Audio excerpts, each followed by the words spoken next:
you know the very first thing that dies when you get married? What is that thing that you guys had when you were dating? In bucket loads, in truckloads, that was so excess. And right now in marriage, it is just a faint memory. What was that glue that held you guys together, that couldn't keep you guys from each other? What was that thing? This video today is about that thing. And God today, He stopped me in my tracks. As I was thinking about favor, I think it is just divine revelation. What I'm about to share with you guys, this is for the married folk. And even if you ever want to get married someday, then I want you to save this video, share this video, and get back to it. Because God, what He revealed to me today, that thing, the thing that died, the thing that begins to slowly die once you walk down the altar, is sexual desire. If I can remember, when we were dating, Gathoni and I had such chemistry, such sexual tension between us, that you could cut it with a rope. I couldn't keep my hands off her. I was always walking, hugging her, holding her, kissing her. I felt like, man, I was going to burst. You know, like the way waters that are dammed, a dam that is overflowing with water. I felt like that. And now I understood what Paul said, that do not burn with sexual passion or sexual desire, because I was literally burning. And God told me, Ben, that was the secret to your success. The success that you enjoyed as a single man dating Gathoni was as a result of the sexual desire that you had for her. Allow me to read from the good book that God showed me today, from the book of Proverbs. And I'm speaking again about favor and about the phenomenon that happens to favor once men get married. Because there's this very famous proverb that says that he who finds a wife finds a good thing and obtains favor from the Lord. I really wondered what happens to married men. Why married men who are so successful before marriage, now all of a sudden, when they get married, they disappear into oblivion.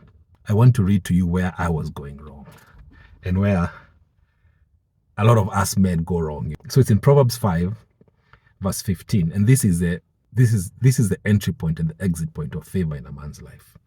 5:15 says this: drink water from your own cistern and running water from your own well. Should your fountains be dispersed abroad, streams of water in the streets, let them be only your own and not for strangers with you.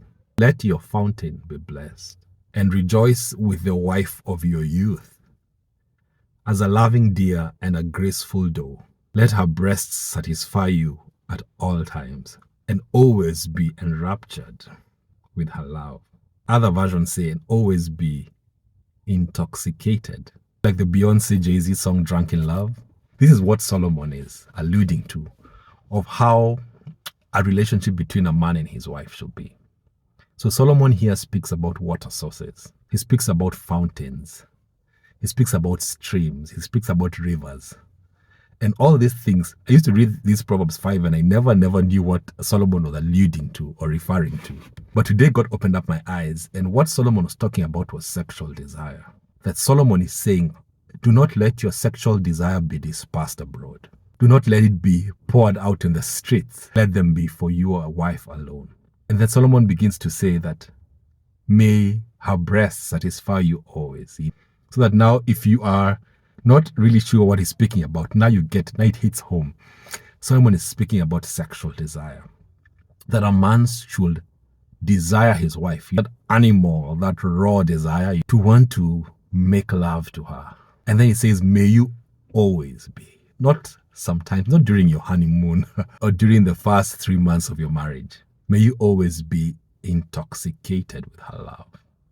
Something like someone who is drunk, someone who walks about and they are staggering.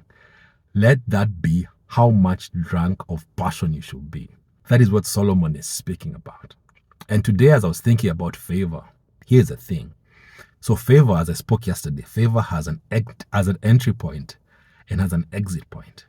And in Proverbs 3, I shared a verse that God showed me that let love and faithfulness never leave you. Bind them around your heart, write them on the tablet of your heart, and then you will win favor and a good name in the sight of God and man.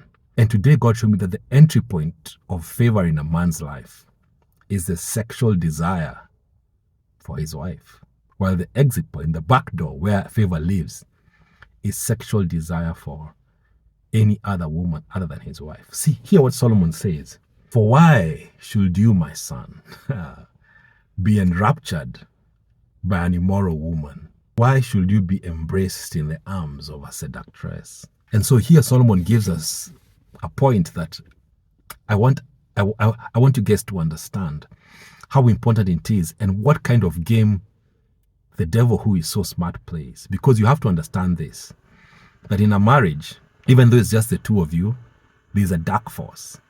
And the dark force is against it. And one of the things that I began to realize, that the thing that slowly died, like the way you die in a room full of carbon monoxide, that's what happens to intimacy and sexual desire in marriage. That it slowly begins to fade away. And the devil is so brilliant, because what the devil does is that that thing that was so fiery between the two of you, the thing that you couldn't keep your hands off each other, now when you get the license to do it, then it begins to slowly fade away. And now life comes in between. And as for children, all that comes in between. And before you know it, then the sexual desire that you had for your wife is non-existent. It is a faint memory, something that you remember and laugh over. How you guys couldn't keep your hands off each other. That is a source of favor in a man's life. It's not just about love, because how many men love their wives? I had this very dark story that a man can love his wife and be sexually attracted to another woman, which is true, because you know what happens with familiarity in marriage. What familiarity kills, it kills the sexual energy. The children come, life happens, you see each other in very uncompromising situations, you smell their morning breath. All that, what that does is that it begins to slowly, like a slow death, it begins to kill the sexual intimacy in marriage. And before you know it, you guys are just two roommates in the house. Yes, you love each other, but the thing that slowly died is a sexual desire for each other. And these guys, this is a scheme of the devil that is so brilliant. The devil will make you desire other women sexually, because anytime you think about a crush or a side dish, you're always thinking about them sexually.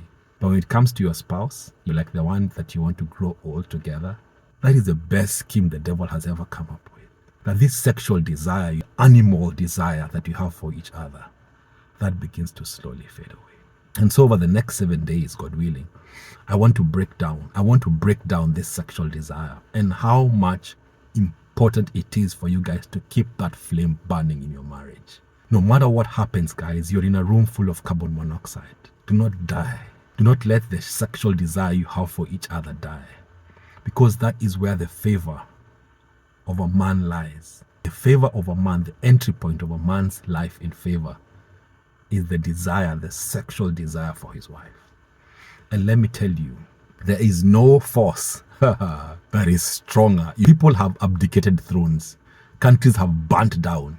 Civilizations have been destroyed because of this thing of sexual desire. The desire to have sex with someone, that has destroyed kingdoms. There is no force known to man that is as strong as sexual desire. That would mean for us men and for you women, you must try as much as possible not to let this thing die. And over the following 7 days, I'll share with what God has shared in my heart.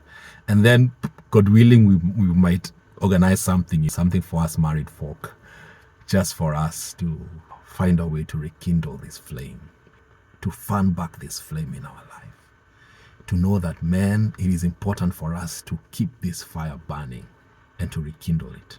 And that's it for today.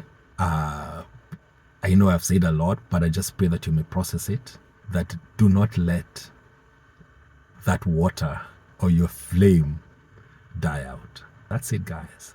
Till next time, God bless.